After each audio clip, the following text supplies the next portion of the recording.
Thanks so much for joining us today. I'm Tori Ekstrand. I'm an associate professor in the UNC Hussman School of Journalism and Media, and I'm also a member of the Board of Directors for Disability Rights North Carolina.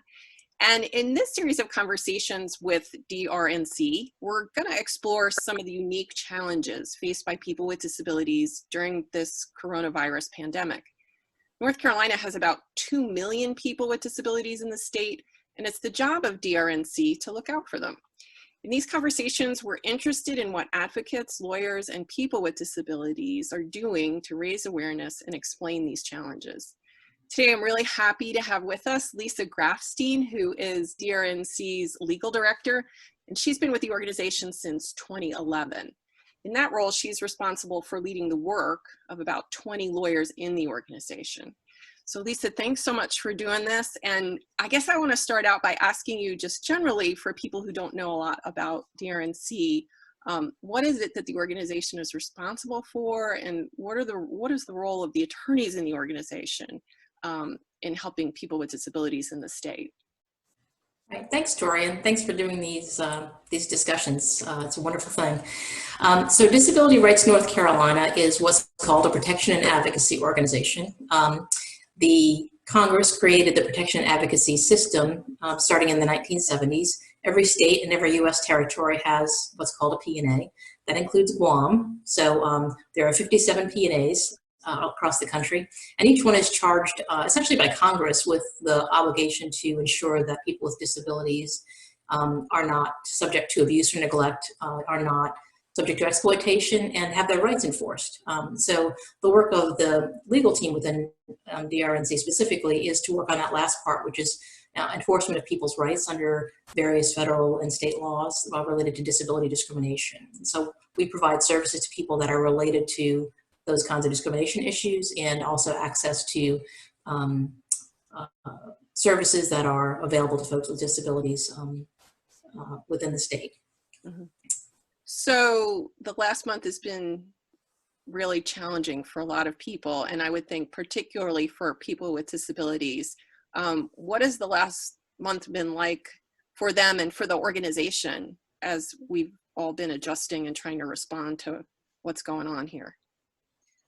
Right. So we are adjusting just like everybody else is in some of the same ways in terms of trying to figure out how to operate remotely and to continue the work that we're doing. So our first priority has been to ensure that folks still have access to us and still have access to the services that we provide, and to continue to work on the issues we've been working on. And of course, there are new issues that have arisen because of the current situation. So, first priority in many ways was to make sure that our investigations and monitoring folks are able to do their job, and I'll come back to that in a second.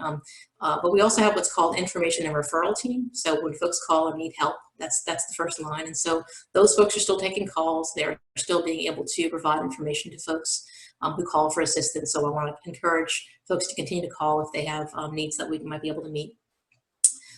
So some of the challenges have been around just getting those things up and running. A big challenge for our investigations and monitoring team has been simply access to people with disabilities. So that is a team that is charged with ensuring that folks who live in sort of congregate care settings and facilities are safe and not subject to abuse and neglect. And so they do that by going to facilities to talk to people and just check on conditions. That's obviously not possible right now. And so they've found a way to be checking in with facilities across the state on a daily basis to find out what precautions are being taken to protect folks in those facilities, and to ensure that any issues that arise in those facilities can be addressed, and that people are being cared for. Obviously, a huge concern right now because of what we're seeing in the facilities in terms of the spread of COVID. So those are some of the things that we're doing to adapt our work, apart from the usual working remotely that most of us are doing across the country now. Right. So one of the big issues that's popped up in all of this is around this issue or question of what's called medical rationing.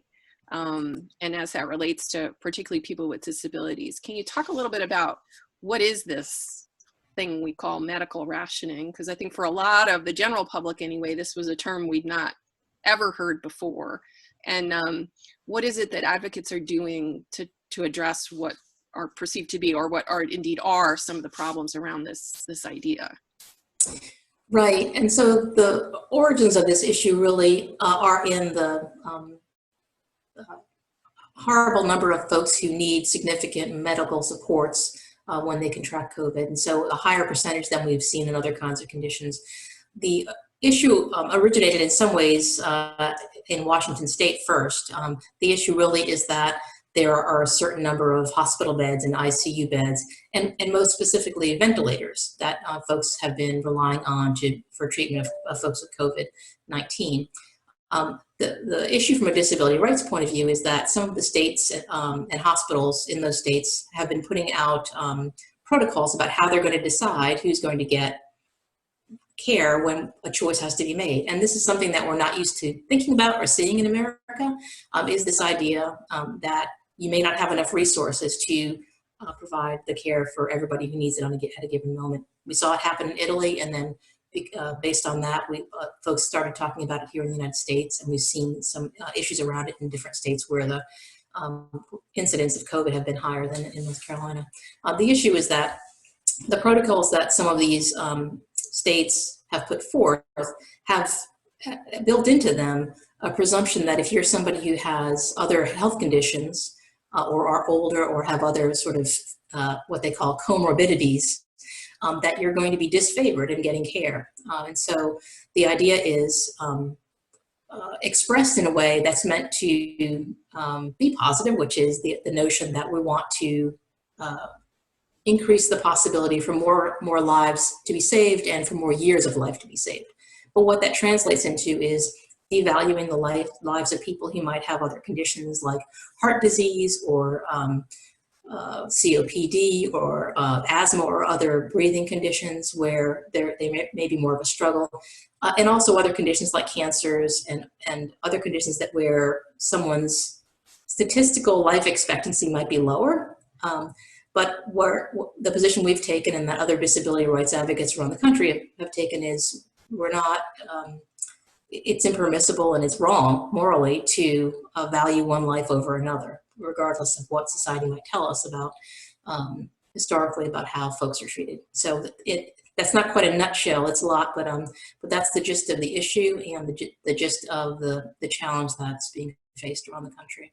Do our laws, our federal laws like the Americans with Disabilities Act or the Rehabilitation Act, some of these federal laws and or state laws, do they address issues around medical rationing, or do we have case law that tells us something about how it is that we view that notion of rationing that would be or is helpful in combating these discussions or dealing with some of these issues right now? Yeah, absolutely. Absolutely, the law applies, and that's one of the things that advocates around the country, including those of us in North Carolina, have been emphasizing. So the Americans with Disabilities Act, the Rehabilitation Act, the Affordable Care Act, all prohibit discrimination based on disability in the provision of health care, whether that's the provision of health care by a public or private entity. For the reason that that there's a fundamental belief and a fundamental expression of belief by Congress that there is equal human dignity regardless of what anybody's individual health condition might be. And so those statutes were specifically created to ensure that people with disabilities were not subject to discrimination in these kinds of contexts. And so those statutes absolutely come into play, and they're the basis for the legal challenges that have been made across the country to these discriminatory policies. And here in North Carolina, we don't have any particular legal cases pending as of yet, or what is it that your team is thinking about doing or helping with in relation to this medical rationing discussion? Right, so where it has come to play in North Carolina is that there was an advisory group that developed or adapted a protocol that's some folks call the Pittsburgh Protocol. They've adapted that protocol and advised the Secretary of the Department of Health and Human Services to adopt that protocol. In our review of that protocol, we determined that it has some of the same features that we've seen elsewhere in the country that are discriminatory and that do negatively impact people who have what are called comorbidities in the sort of clinical language of these protocols. And so we've written to that advisory committee, and we've written to the secretary and urged her not to adopt those discriminatory provisions. Where things stand right now is that it's currently on the secretary's desk for a determination about whether she's going to adopt that protocol or whether she's going to do as we've requested and take out the part that's discriminatory. And we'll have to see what happens from there. If the decision is made to leave the discriminatory provision in, then we are prepared to file a complaint with the Office of Civil Rights, which has been done in other states. Notably, Alabama was one of the first to file one of these complaints, the advocates in Alabama, and the Office of Civil Rights got involved, and the state was required to correct their protocols to make sure that they're not discriminatory. So we believe that there would be a solid avenue for us to pursue to make sure that we can get enforcement of the federal laws that you were talking about. Are there other particular legal issues that your team or the DRNC is looking at right now that also concern you or keep you up at night, worried as we're, all trying to deal with the effects of the pandemic? Right, we're all trying to get our sleep, and everybody should try to get their sleep. But the issues that are filling our days, maybe in ways we hadn't anticipated, we have significant issues around education, of course, which is an issue across the board in terms of how folks are getting educated. But there are specific challenges related to kids with disabilities who might have individual education plans that have components that it's hard to adapt to distance learning. Certainly a lot of kids with disabilities can't simply sit in front of the computer and engage in school in the same way that other children might, just depending on what their disability is. And they don't have access to the same sort of other services that they might have at school. So there's a lot of work around making sure that we are on top of what's happening in the 117 school districts in the state, and making sure that students with disabilities are provided the access that they need as well to the education, so that they don't fall behind their peers who are doing online learning. So that's a big issue, is education. Another big issue, and actually we're involved in litigation around this, is we see a great deal of potential harm to folks with disabilities in the prisons and jails in our states, where obviously there's a lot of very close contact. There's no ability to socially distance, and we have a lot of folks in our prisons in particular who are older and who have different disabilities that are the ones that are specifically prone to significant damage from COVID-19, things like diabetes and breathing conditions and other sorts of disabilities that place people at significant risk. And we've petitioned the North Carolina Supreme Court, along with the ACLU and some other organizations, to require that something be done to make those conditions such that individuals with those disabilities are not subject to what would be cruel or unusual punishment to have essentially a potentially fatal disease